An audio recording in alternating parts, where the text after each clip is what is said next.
state of Pennsylvania has ever filed a formal complaint. It was like, well, I don't think that Ohio did a lawsuit against them. And then we looked it up and we found Ohio versus Norfolk Southern. Yeah. And then so I was like, well, somebody didn't do one. And so I looked it up trying to do Commonwealth of Pennsylvania versus Norfolk Southern, and there's nothing. Yeah. And so I'm kind of perturbed with my governor, because I'm like, that may be calculated. Why? That may be calculated. Yeah, because if what we heard is unless the state of Ohio does something, then Pennsylvania can't, because it happened in Ohio. Interesting. Even though there were impacts in Pennsylvania? Yeah. That's news. But that's what we heard from the governor's office. I think that's who it came from. Yeah. But that's like why, like when we did with Unity Council, the list of demands, there wasn't a whole lot in regards to PA, because we were already told, well, until Ohio does something, we can't do anything. That's a head scratcher for me. Those are lawyer questions, but back like one of the first hearings that they had in PA with Mastriano, I think it was. My dad, when we took a break, he was talking to one of the representatives. I forget where he was from, one of the PA places, but it might have been Altoona or something. But he was like, my dad said to him, well, Norfolk Southern should lose their operating license because they just keep derailing trains.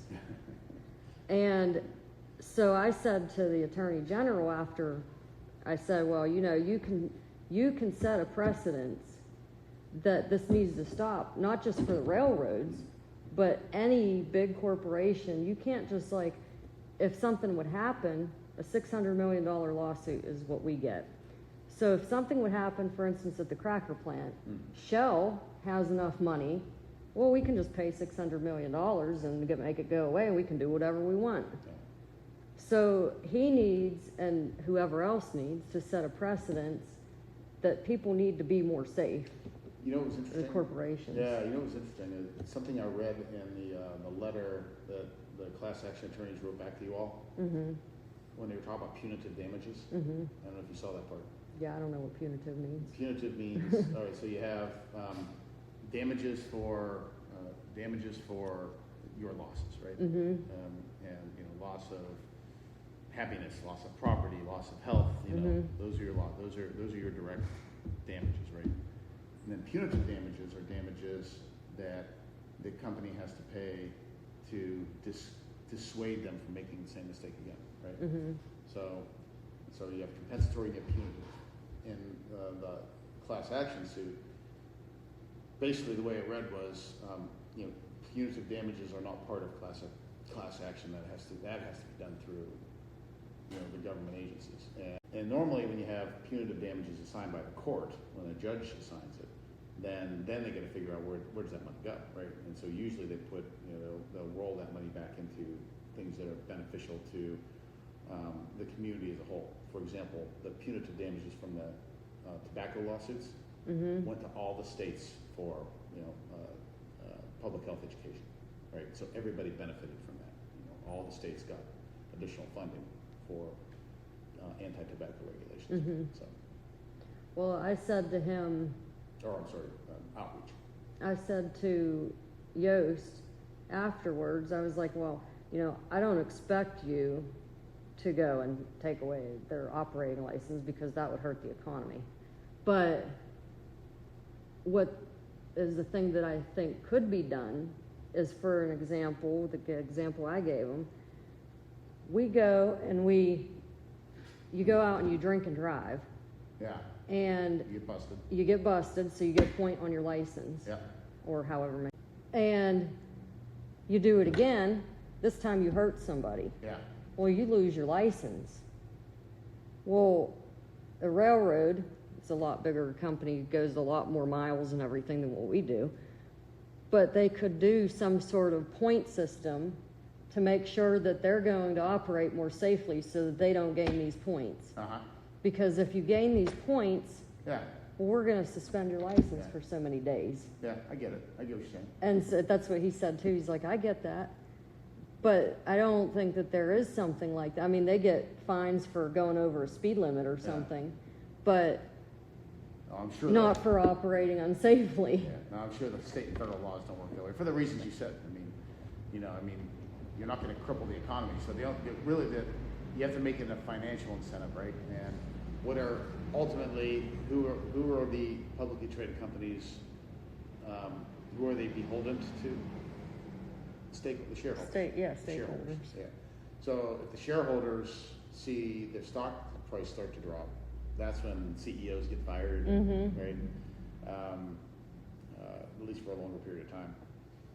So that's that really it's I mean I've heard some of the arguments from some of the community members that there just hasn't been enough punitive damage to make it to dissuade the company from and even their own people, like and some of the NTSB interviews I've been reading, they're even saying it. Yeah.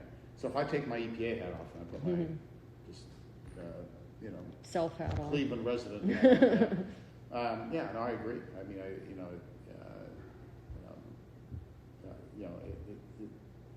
the only way things improve is if there's a incentive to improve, and their incentive is a disincentive. It's money, right? So the political solution is Federal Transportation Railway Safety Act, right? Getting legislation through that will make just like we did after Flint, the water infrastructure improvement for the nation bill got passed, which created more greater safety standards for drinking water, right? That was something that we were able to get passed, and that's it's pretty easy to do because most water systems are either governed by or operated by municipalities. This you're dealing with a pretty heavy lobby, so this one's going to stall a bit. So that's where the political solution is. Political solution is also there for the things that you're asking for, potential long-term care if there is disease that can be clearly linked to these, right, like a liver cancer, liver cancer. Yeah, like, and that's one of the reasons we put liver monitoring in our consent decree.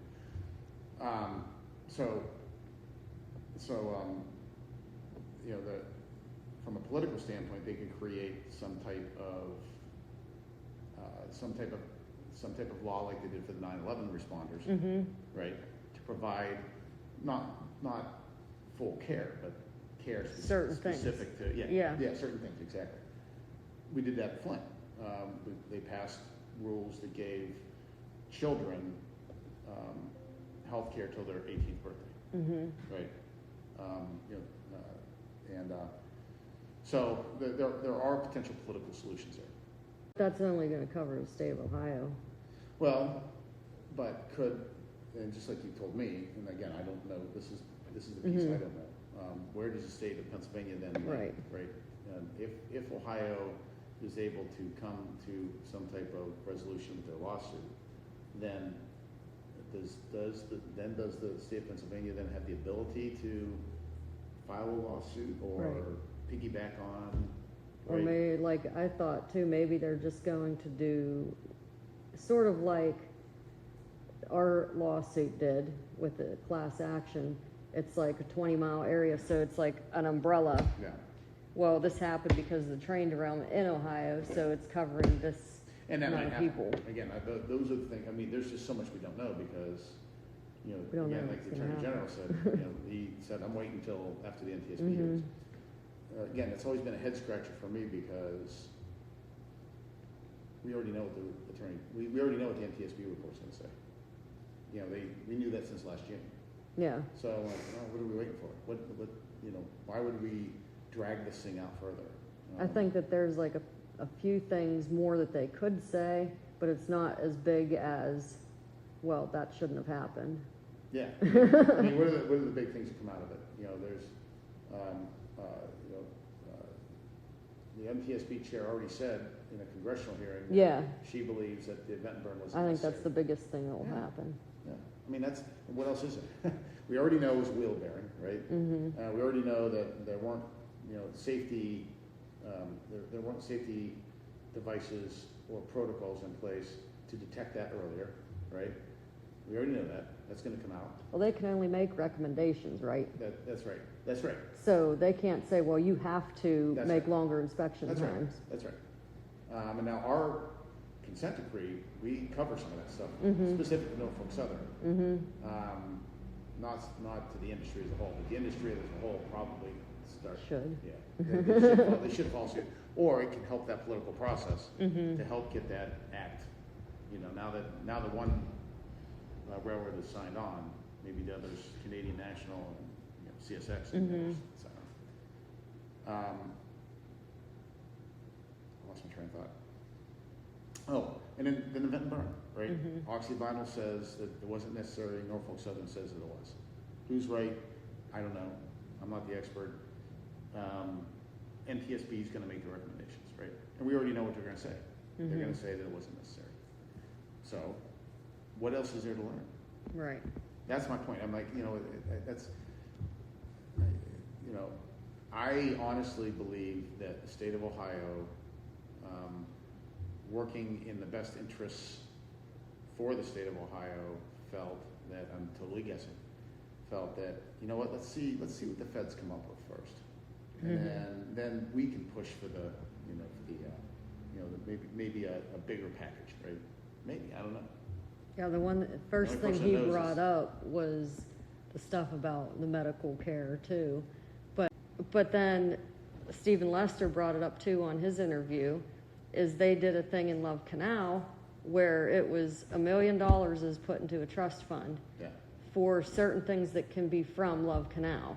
That would be a wonderful thing to And ask the AG about. that's a thing that I thought, well, that would be a thing to do Yeah. for us, except it's going to cost a lot more than $1 million now because that was in the 80s. Yeah. But, and the government today doesn't want to do national health care like they have in England or something. Right. They don't want to do that. Right. So they're not going to want to do this either. Yeah. But it's And something even back in the Love to me Canal should days. be done. Yeah, But even back in the Love Canal days and and some of the other disasters, even in Flint, nobody got health care for life. Mhm. It was very defined. Right. Like with the kids, they got it until they were 18. The adults got expanded benefits for a period of time. And even that, I think, would be, like with the kids, would be beneficial here because, like, for an example, Eddie is 5 years old. He hasn't really, there's probably some things that have already gone on that have affected his well-being later, but, like, this happened, and he has more, that's why I have a hard time taking the settlement, because there's so much left of his life Oh, yeah. that can go wrong from this that we don't know about. Yeah. And it's like that for other kids too, that are even babies being born now. We don't know what happened to their parent and Yeah, did they have how's DNA it going to damage? affect Yeah. them. Yeah. So I'm more worried about the kids as they get older. I think it would be good, at least for kids, to have something, at least maybe even till they're 25, because that covers the next 20 Well, they years. will get the monitoring, which Yeah. through our settlement, they will get the monitoring if they're pulled into the program, and so Yeah. yeah. But then, what was the other thing? Oh, Yost asked me if with Three Rivers, if we would do testing with Norfolk Southern if he asked them to, and they agreed to it. Okay. And at first I was like, well, you know what? No, because why would I want to do testing with them? But when I got home, I thought about it, and it's the same thing like what we did with our testing, comparing the results to yours. Uh-huh. Is it would be helpful, like if we could do, even if it's just a few tests, because I know they're expensive, but a few tests side by side with them, I think that it would help people to feel a bit more comfortable. So, 2 thoughts on that. My recommendation would be to do splits, not side by sides. Yeah, that's what I mean, is Yeah. like a split sample. Side by sides, It's like here and here. yeah, you do them side by side. You get a particle in one sample, you don't get in the other. We've talked about this before. Even when we did the combined sample, me and Three Rivers, we still had things that were a little bit different. Of course. And that's just like down to little molecules. That's right. That's exactly right. So, here's the way I look at it. Think about it from a perception standpoint. If you're completely independent, then nobody's going to question you or Three Rivers for being in cahoots, right? With the company, right? So if you're completely independent, you never have to worry about that situation happening, right? So which means not accepting any money from the company and Right. And not working directly with the company. A split sample, I think couldn't hurt. I mean, your results already look like their results, and our results. So, just like I've told a few reporters, we don't dispute any of the results. I said, the conclusions, we can argue about what the conclusions are and what that means, but the results, the analytical results, they look comparable. So there's no arguments there, right? And by doing a split sample Norfolk Southern, I think you'll see the same thing. Yeah, I just think that it would. Does it provide you any additional risk? Can somebody then say, well, clearly you're working with them now. You're in bed with Norfolk Southern, right? That's the kind of crap we get, right? So that would be my only comment on that. Yeah, I just thought that it maybe would make people feel more comfortable about everybody's results. Yeah. Like if everybody's results are similar. Yeah. Well, for the creek stuff, The Government Accountability Project, part of the government. No, they're a nonprofit. Okay. Because I thought I had read something that there was some program set up by the government that was for whistleblowers. The Office of the Inspector General. Oh, okay. Yeah. So the OIG, we've already had one investigation by the OIG. We had to talk to them back in late spring last year. And they came out with some findings. They were critical of some of our communication tools and things like that we were using. They were not critical of science, but they were definitely critical of our communications. So. Oh, I think that's the thing that we're critical of too. Yeah, no, that's fair. I wouldn't argue with you on that. So, anyways, anything else? There probably was, but now I can't remember what it was. Well, you did mention the actionable levels, and it reminded me. You said before that you were going to explain something or whatever with the screening levels and actionable levels, or you were going to email it to me or something. Well, I already told you, but and we're gonna put something in that about the about that in this upcoming newsletter, I think. So the vinyl chloride hits, right? So screening values 3.4, right? Micrograms UG per kg. kilogram, yeah. So 3.4 micrograms per kilogram. That's the screening value. We established that very, very low screening value to be protected with groundwater. So is there a chance that vinyl chloride will hit groundwater? Putting all these factors of safety in there, if it's below 3.4, there's really no chance, right? And the reality is, it could probably go up to 100 micrograms at the surface and probably never threaten groundwater. Just the way that chemical behaves, but you put all those factors of safety in there just to be sure, right?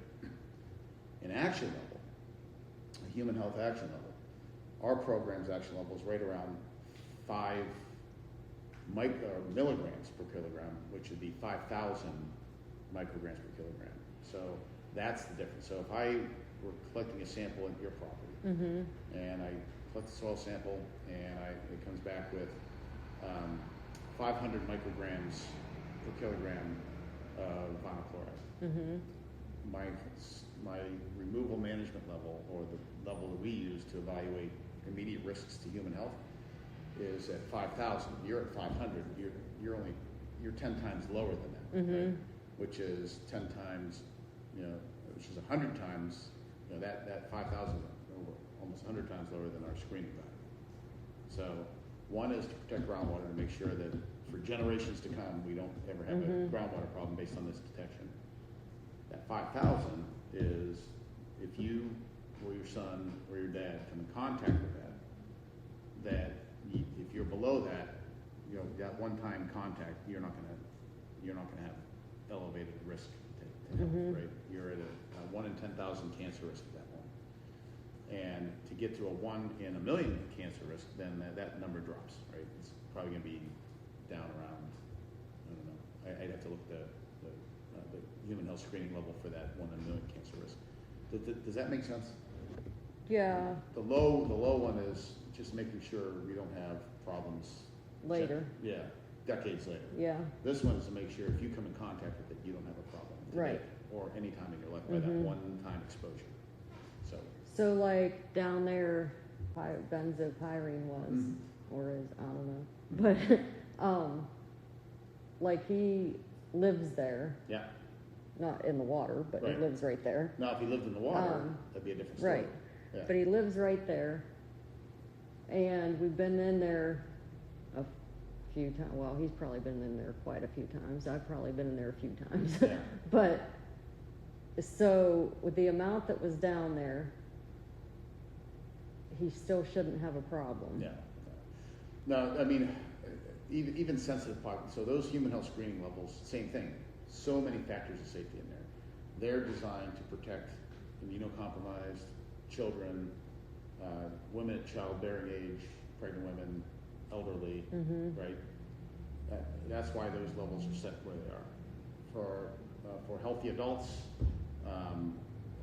chances of that, and that exposure has to be 365 days a year, 7 days a week, right? Like you said, living in the water. Right? So, are you at an increased risk by coming into contact with? Negligible, right? Is that why you guys didn't put the signs up at the creek telling everybody to stay out? Oh, well, we did. I mean, it says keep out because of testing and cleaning in progress, but it wasn't keep out, this place is contaminated. Yeah, I wasn't here when they put those signs up initially. I don't know why they chose the language they chose. I would have just put, because you had oil and you had volatile organics present. I would have, they probably chose that language to be a little less Scary. But I don't know that again. I mean, like even to us, just testing and cleaning in progress, it's like, well, okay. Well, at this point, that's where we are. From a human health standpoint. And my hope is that this round of samples that'll hopefully start next week will get us where we need to be, from a chemistry standpoint. Then we got to figure out what the long-term monitoring will be for the machine and the oil and stuff. Initially, with or without those signs there, with what you could see going down the creek, I wasn't going to step in that water. Yeah. And I definitely wasn't going to step in it to go swimming. Right. But, that's just the obvious. But, now even, we've seen kids down there playing in the creek. Yeah. And it's like, well, I wouldn't be letting my kid play in the creek, but that's up to that. I would not let my kid play in Sulphur Run. Leslie Run, I wouldn't have a problem with him being in Leslie Run. That's just me, because again, this is what I do for a living. And I don't see an increased risk. Well, let me say that differently. Hold on. There's a wastewater treatment plant right there. Yeah, right? That's pretty yuck too. Yeah, I wouldn't want a kid playing in there because even though they're meeting all their water quality standards, you're still going to have a bacterial load. Yeah, you go down there to walk up towards the park, and you can smell. Yeah. Gross stuff. Yeah, and it dilutes really quickly. So if you're down where the walking trails are, wouldn't have an issue at all. Would have no problem with my kids when they were young, being in the water. Even now, even after this derailment. Sulphur Run, no, I wouldn't want them in Sulphur Run. Not until this was all behind us. I mean, you know, I mean, you still got areas where you got oil coming out from those couple properties, you know. I mean, it's, you know. That's not getting cleaned up until your lawsuit goes. Well, or by another mechanism. We're going to look at all opportunities to do that. Not once we start I'll let you guys know. I'll probably send a stream investors update out maybe today or tomorrow, just so everybody knows what's going on that has interest in the creeks. Feel free to share it with whoever you want. And then once we collect all the samples, I'll let you guys know when that's done. And then we'll probably be on probably about a month waiting period to get the data back. So. Yeah, I don't know if you saw the post or not, but Brian Eduardo had shared an email that was supposed to have been from you. Was that from I sent an email. Okay. Because he didn't... About vinyl chloride? Yeah, it didn't show exactly who it was from, so we're like, well, it could be from anybody. Yeah, it was from me. That's the first time he ever emailed me. And he's emailed me twice now. Just like anybody else, I'll tell you what I know. So, I don't know the guy. I've never met him. That was a thing I wanted to tell you too. The thing that you said about being 100% transparent and available. I think, and it sort of is that you have been available whenever we have questions or whatever. The transparency part, like, I don't know anybody fully, so I can't say how transparent anybody is. Of course. But I think that the problem more is not, like I've said, it's not a market problem. Right. It's more of an EPA problem. So it's not you I get it. that we're having a problem. It's the whole thing overall. Yeah. We feel is, and Stephen Lester said it last night too, or yesterday, whenever that interview was, is that like the EPA started out protecting people and the environment, and now it seems more like protecting corporations. But that, it feels like, is the overall of our government, is protecting money over people. So what I can assure you is, the agency still is community-based. The problem we have is we're a bunch of engineers and scientists, and we need more people that will do exactly what I've been doing, which is sit down and work with communities, not sit in our regional offices and kind of dictate down from the regional offices. Michael Crichton wrote a book years ago. It's called State of Fear. Michael Crichton, the Jurassic Park guy. It's called State of Fear. Horrible book. Really bad. It was about environmental terrorism. It's a terrible book. But he put an epilogue with that. And in that epilogue, he said, and my message to all the environmental scientists and environmental agencies out there, remember that environmental protection is done in the environment, not from behind the computer. Yeah. And he's absolutely right. And that's why one of the reasons we wanted to do the stream ambassador thing is get you guys out on the river to at least see what we're doing. I mean, even if you disagree, at least see what we're doing. That's what the thing with Norfolk Southern. Now we're like, well, why don't you just let us see what you're doing? Because there's no harm in letting us watch. That's right. I agree. And that's and again, that's why. And when we do our lessons learned piece of this, when I heard the councilman, talk about making us accountable, Oh, Lenny. Yeah. There's a part of what he said I agree with. We need to look critically back at those early days and figure out how this could have gone better. I've got pages of notes that they're going to go into our lessons learned discussion. It's all said and done about the communications missteps early on. And it'll come out I think eventually. that there's a point. There's a point where I think that you should have the community involved in that lesson learned too. Oh, I agree. I sent Lenny an email this morning. I said, hey, when we get to that point, I'd like to reach out to you to help figure out how to.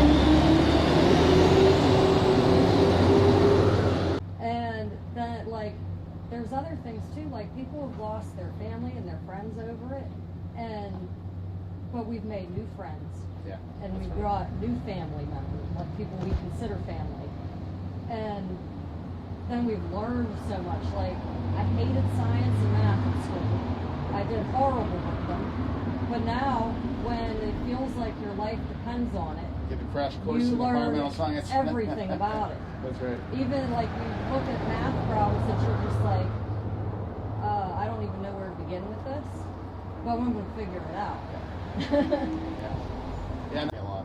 It asks me a lot of questions. A lot of them I can't answer because she digs into a lot of the science stuff. Like, she discovered early on that some of the bottled water that was being delivered here was impacted. Right? Yeah, people stopped some of their water because of it being from around here. Yeah, that's right. And again, I forget what elevated compounds were in the bottled water, but just it's little things like that, right? That, when would you think you even question bottled water? Right. So. Yeah, and then now you're questioning the microplastics that are in bottled water. So if you think anything else, text me, email me, call me. Yep. I'm around. So that was our opinion of.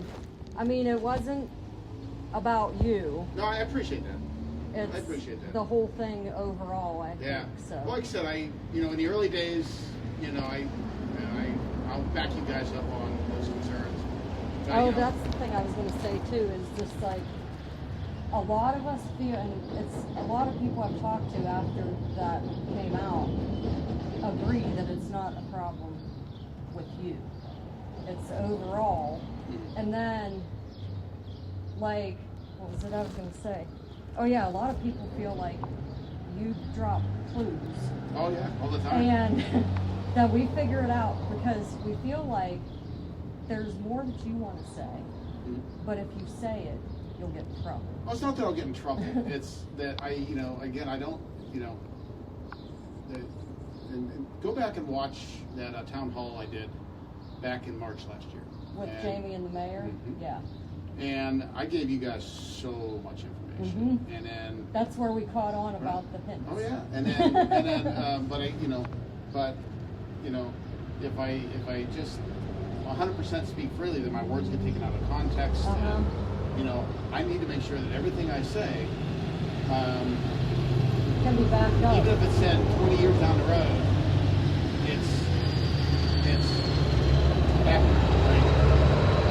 And when I talk about the detection, the PID monitors and that, I was very clear. I'm like, it's important to note that we can't see below a certain point. Yeah. But I never said it was inadequate, right? Because the way that we understand that particular chemical compound, the odor threshold is every bit as important as the detection device. So it doesn't mean that because we couldn't see it, it was inappropriate. It just means that you need, as a community member, you need to understand that we can't see that exactly what those values are. Yeah, we were like, well, there's things that you might want to say, you could get in trouble or whatever, because that's the case with other people we talk to. Yeah. And that's why we don't say who we're talking to, because we've seen where other ones have gotten fired. Yeah, no, I think in my case, I just need to make sure I'm always putting out accurate information. Yeah. If I speak freely and give my opinion on things, like I did with you in there, in a public setting, then I can get slammed, right? Yeah. And I can't do that. I just not in my position. And that's the thing that we get slammed for on Facebook. Yeah, giving opinions. Yeah. The one lady I told, it was Doug, she reached out to me about the vinyl chloride thing too, and I had said like the information I know, and then I said, well, we say stuff on Facebook, we get bullied on Facebook for stuff that we say, so we'll get attacked. And she's like, well, you mean like you don't feel safe? And I said, well, so far, most of the time we felt safe. Yeah. There's been a couple instances with that crazy guy at the beginning. Oh, yeah. Well, he came after me, too. Yeah, that's whenever we heard it was Jamie, Rick, you, like, we're like, oh, boy. Yeah. And then we looked up information about him, too. Yeah, he's a nut. And then there was something recent